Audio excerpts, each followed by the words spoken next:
நாம இந்த வீடியோவுல என்ன பார்க்க போறோம்னா, ஒரே சமயத்துல மோதிய எம்ஜிஆர் மற்றும் ரஜினி அவர்களின் திரைப்படங்கள் என்னென்ன, அதுல யார் திரைப்படம் அதிகமா ஹிட் அடிச்சிருக்கு, அதே மாதிரி வசூல் ரீதியாகவும் ஜெயிச்சிருக்கு அப்படின்னு தான் பார்க்க போறோம். அன்பு நண்பர்களே வணக்கம். நம்ம சேனல்ல வரக்கூடிய வீடியோஸ் எல்லாம் உங்களுக்கு பிடிச்சிருந்தா லைக் பண்ணுங்க, கமெண்ட் பண்ணுங்க. ரொம்பவும் பிடிச்சிருந்தா உங்க நண்பர்களுக்கும் ஷேர் பண்ணுங்க. வாங்க வீடியோக்குள்ள போகலாம். ஒரு சிலருக்கு ஒரே நேரத்துல எம்ஜிஆர் மற்றும் ரஜினி அவர்களுடைய திரைப்படங்கள் ரிலீஸ் ஆயிருக்கா அப்படிங்கறதே ஆச்சரியமா தான் இருக்கும்.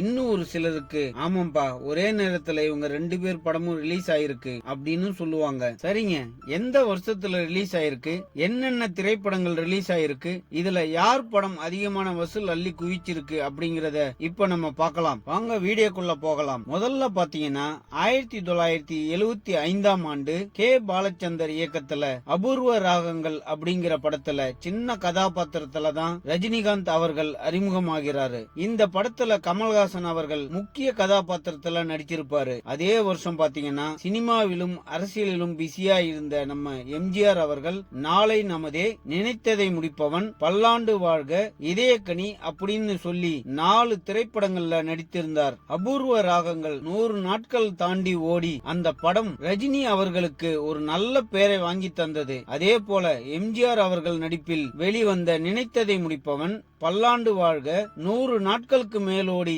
வசூல் ரீதியாகவும் மிகப்பெரிய வெற்றி அடைஞ்சது. நாளை நமதே திரைப்படம் எம்ஜிஆர் அவர்களுக்கு ஒரு ஆவரேஜ் திரைப்படமா தான் அமைஞ்சதுன்னு சொல்லணும். ஆனா அதே நேரத்துல வெளியான இதயக்கனி திரைப்படம் 150 நாட்களுக்கு மேல தியேட்டர்கள்ல ஓடுனது. அது மட்டும் இல்லாம வசூல் ரீதியாகவும் மிகப்பெரிய வெற்றி அடைஞ்சது. இன்னும் சொல்ல போனா அந்த வருஷத்திலேயே அதிகமான வசூலை பார்த்த தமிழ் திரைப்படம்னா அது எம்ஜிஆர் அவர்கள் நடிப்பில் வெளிவந்த இதயக்கனி திரைப்படம் தாங்க. 1976ஆம் ஆண்டு பாத்தீங்கன்னா எம்ஜிஆர் அவர்களுக்கு 3 படம் ரிலீஸ் ஆகுது. என்னென்ன திரைப்படங்கள் அப்படின்னா உழைக்கும் கரங்கள், ஊருக்கு உழைப்பவன், நீதிக்கு தலைவணங்கு அப்படின்னு 3 படங்கள் ரிலீஸ் ஆகுதுங்க. அதே ஆண்டு ரஜினிகாந்த் அவர்களுக்கு பாத்தீங்கன்னா ஒரே ஒரு படம் மட்டும் தாங்க ரிலீஸ் ஆகுது. அந்த படம் என்னன்னா 3 முடிச்சு. இந்த படத்துல ரஜினிகாந்த் அவர்கள் வில்லனாக அறிமுகம் ஆகிறாரு. இந்த படத்துல கமல் அவர்கள் கெஸ்ட் ரோல்ல நடிச்சிருந்தார். இந்த படமும் 100 நாட்களுக்கு மேல ஓடி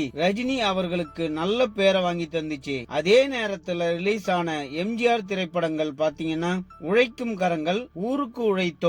இந்த 2 படமும் எம்ஜிஆர் அவர்களுக்கு ஒரு ஆவரேஜ் ஹிட் திரைப்படமா தான் அமைஞ்சது. ஆனா நீதிக்கு தலைவணங்கு திரைப்படம் திரையரங்குகள்ல 100 நாட்களுக்கு மேல ஓடி வசூல் ரீதியாகவும் மிகப்பெரிய வெற்றி படமா அமைஞ்சது. அந்த வருஷத்திலேயே அதிகமான கலெக்ஷன் பார்த்த திரைப்படம்னா அது எம்ஜிஆர் அவர்கள் நடிப்பில் வெளிவந்த நீதிக்கு தலைவணங்கு படம் தாங்க.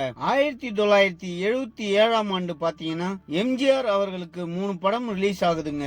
நவரத்தனம், இன்று போல் என்றும் வாழ்க, மீனவ நண்பன்.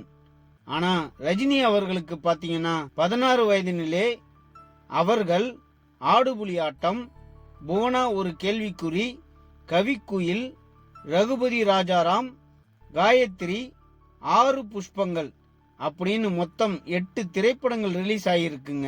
இந்த 8 திரைப்படங்கள்ல ஒரு சில திரைப்படங்கள் ரஜினி அவர்களுக்கு ஆவரேஜ் ஹிட்டா அமைஞ்சிருந்தாலும் 16 வயதினிலே புவனா ஒரு கேள்விக்குறி இந்த 2 திரைப்படங்களும் 100 நாட்களுக்கு மேல ஓடி வசூல் ரீதியாகவும் மிகப்பெரிய வெற்றி அடைஞ்சிருக்குங்க. அதாவது ரஜினிகாந்த் அவர்களை அடுத்த கட்டத்துக்கு கொண்டு போன திரைப்படங்கள்ல ரொம்பவும் முக்கியமான திரைப்படங்கள் தான் 16 வயதினிலே புவனா ஒரு கேள்விக்குறி. அதே வருஷத்துல வெளியான எம்ஜிஆர் அவர்களுடைய நவரத்னம் திரைப்படம் எம்ஜிஆர் அவர்களுக்கு ஒரு ஆவரேஜ் ஹிட் படமா தாங்க அது அமைஞ்சது. ஆனா எம்ஜிஆர் அவர்கள் நடிப்பில் வெளிவந்த இன்று போல் என்றும் வாழ்க, மீனவன் நண்பன் இந்த 2 படங்களும் பாத்தீங்கன்னா திரையிடப்பட்ட பல திரையரங்குகள்ல 100 நாட்களுக்கு மேல ஓடி வசூல் ரீதியாகவும் மிகப்பெரிய வெற்றி அடைஞ்சது. அந்த வருஷத்திலேயே அதிகமான கலெக்ஷன் பார்த்த திரைப்படம்னா மீனவன் நண்பன் தாங்க.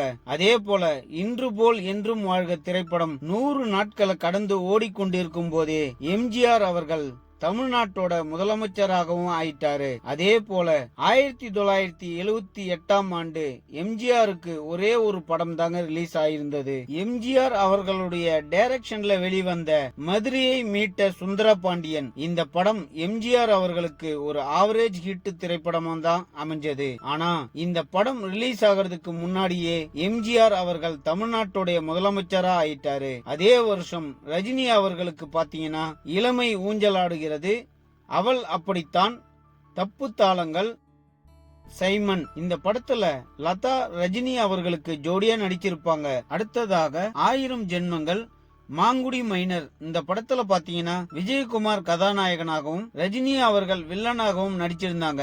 அந்த திரைப்படத்திற்கு அடுத்தபடியாக பைரவி, சதுரங்கம், வணக்கத்திற்குரிய காதலியே, முள்ளும் மலரும், இறைவன் கொடுத்த வரம், தாய் மீது சத்தியம், என் கேள்விக்கென்ன பதில், பாவத்தின் சம்பளம், ஜஸ்டிஸ் கோபிநாத், பிரியா இந்த வருஷம் பாத்தீங்கன்னா ரஜினி அவர்களுக்கு கிட்டத்தட்ட 15 திரைப்படங்களுக்கு மேல ரிலீஸ் ஆகி இருந்ததுங்க. அதுல பல படங்கள் சூப்பர் ஹிட்டாகவும் அமைஞ்சிருந்தது. முக்கியமா சொல்லணும்னா ரஜினி அவர்கள் கதாநாயகனாக அறிமுகமான பைரவி திரைப்படம் தாங்க.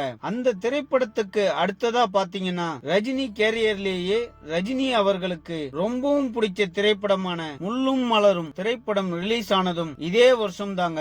அதே மாதிரி இந்த வருஷத்திலேயே அதிகமான வசூலையும் பார்த்த திரைப்படங்கள்ல ரொம்பவும் முக்கியமான திரைப்படம்னா ரஜினி அவர்கள் நடிப்பில் வெளிவந்த பிரியா திரைப்படம் தாங்க. 1978க்கு அப்புறம் பாத்தீங்கன்னா எம்ஜிஆர் அவர்கள் அரசியல்ல பல சாதனைகளையும் இன்னும் பல புதிய திட்டங்களையும் கொண்டு வர ஆரம்பிச்சுட்டாருங்க. அதே மாதிரி ரஜினி அவர்கள் பாத்தீங்கன்னா தமிழ் சினிமாவோட உச்ச நட்சத்திரமாகவும் உயர ஆரம்பிச்சாருங்க.